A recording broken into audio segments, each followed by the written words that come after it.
balita at impormasyon. Iisa lang ang nagbibigay ng sariwa at tama. Pagkaklik sa lahat ng bagay ng ating bata sa tumatabi sa and together build a future. Umpisa na ang ibinuhos ng gobyerno para sa mga proyektong makakabigil sa mga pagbaha. Walang kinikilingan. Sa mga bansang pinamumula ng manahon ng diktador at Pakistan. Walang sinisino-sino.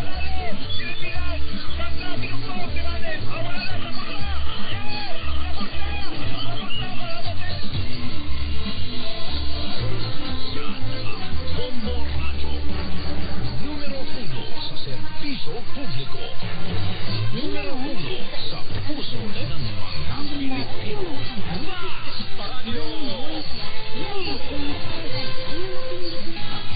Middle East.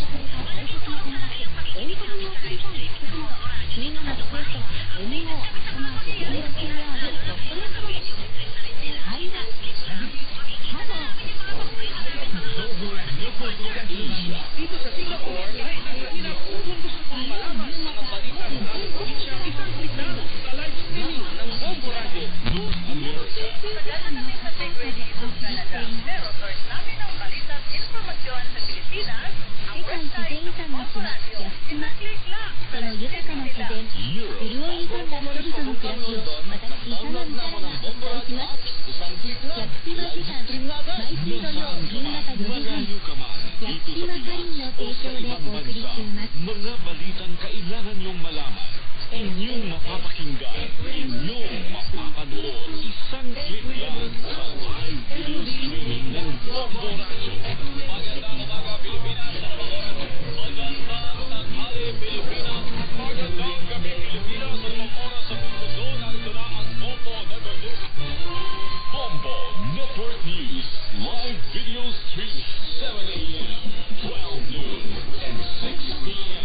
Philippine time. Isang click lang sa www.bomboradio.com. Paradyo!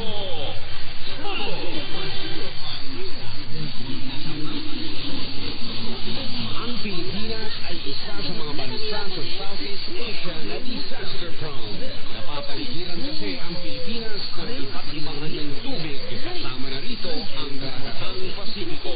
Dito naman ay nabubuo ang 60% ng kabuoang bilang ng mga bagyo sa buong mundo.